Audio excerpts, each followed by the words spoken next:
Joe Biden, in his final days in office, just put his presidential foot right on the throat of disingenuous Donald J. Trump in this breaking story. I'm going to show you that in a few seconds. You know Donnie, the guy who wants to have his cake and eat it too all the time, also known as the king of hypocrisy? Well, in this breaking story, Donald flip-flops so much he should just go work at the Waffle House. But Joe Biden, you know, who Donald likes to call Sleepy Joe, well, I got bad news for you, Donald. Sleepy Joe just woke up and put the pillow on your face. But let's remember who Donald J. Trump is when it comes to this breaking story. Take a listen to what he said not so long ago. We'll have appointed close to 300 federal judges by the end of the first term, so we will have appointed a record number of judges, including appellate judges. It's an incredible achievement. There are those that think it's maybe the most important. Oh, yes, you're right, Donald. It's very important. It's so important, it has you losing your mind. Joe Biden has promised a sprint to the finish, and the lame duck president is pushing to get as many of his judicial nominees confirmed as possible before Donald Trump returns to the White House. This week, Republicans in the Senate cooperated, with key absences paving the way for lifetime appointments for some liberal judges. The president-elect took to social media on Tuesday to blast Democrats for attempting to stack the courts with radical left-wing judges and demanded that Republican senators show up and hold the line. But there are reports incoming Majority Leader John Thune may try to slow the process.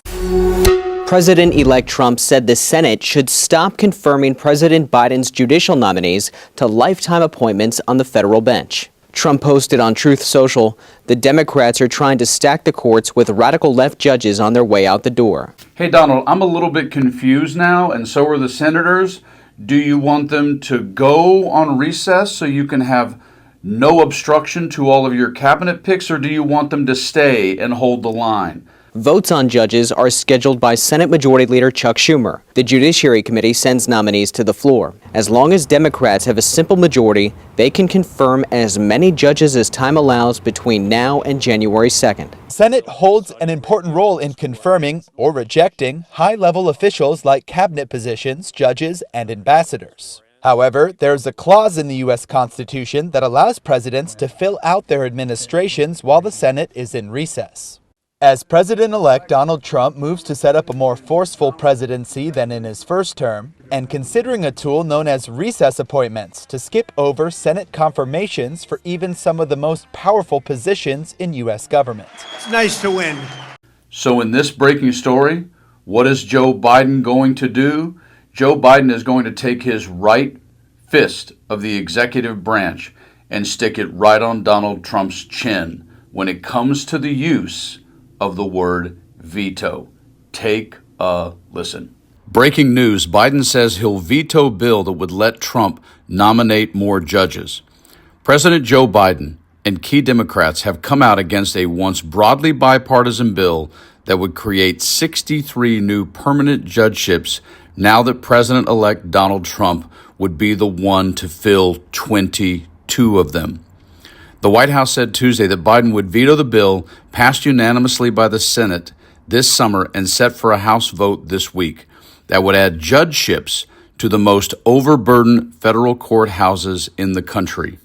In a key quote, under this legislation, we all promise to give the next 3 unknown presidents a certain number of judges.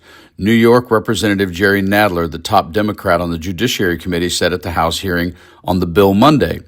Because no one can tell the future, we were all at an equal disadvantage. But for this deal to work, the bill had to be passed before Election Day. House Republicans have said they would have taken up the bill regardless of who won last month, and that they were unable to vote on it before the election because work needed to be done for it and because of the must-pass legislation that was before Congress before the election as well. Representative Darrell Issa, the California Republican who spearheaded the legislation, said Tuesday that the legislation was a, in quotes, durable solution to a national judge shortage and was the product of the work of a national array of stakeholders over a number of years, ultimately earning the support of a unanimous Senate and strong bipartisan majority in the House. In quotes, the Biden White House can veto this bill, but it can't stop a consensus idea whose time has come, he said in a statement to CNN.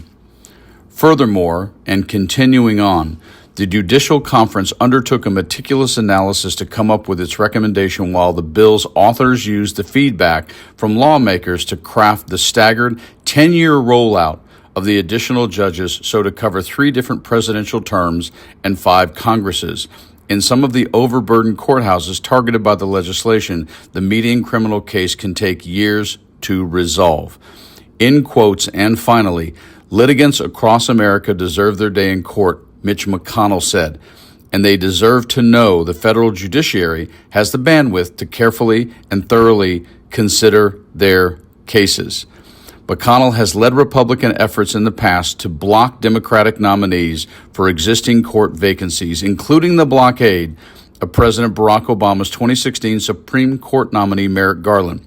The White House's announcement on Tuesday noted that some of the new openings the Judges Act would create were in states, in quotes, where senators have sought to hold open existing judicial vacancies. Yes, it is indeed nice to see Joe fighting back in his final 60 days for the American people when Donald Trump is a guy who has gerrymandered the courts, had Mitch McConnell stop Merrick Garland, and flooded, and I mean flooded, the court system across this country with extreme judges, many of whom, now that the election is over, helped Donald Trump make a protracted effort to stop all of his criminal court cases, which has now been successful. So yes, Joe Biden, you go.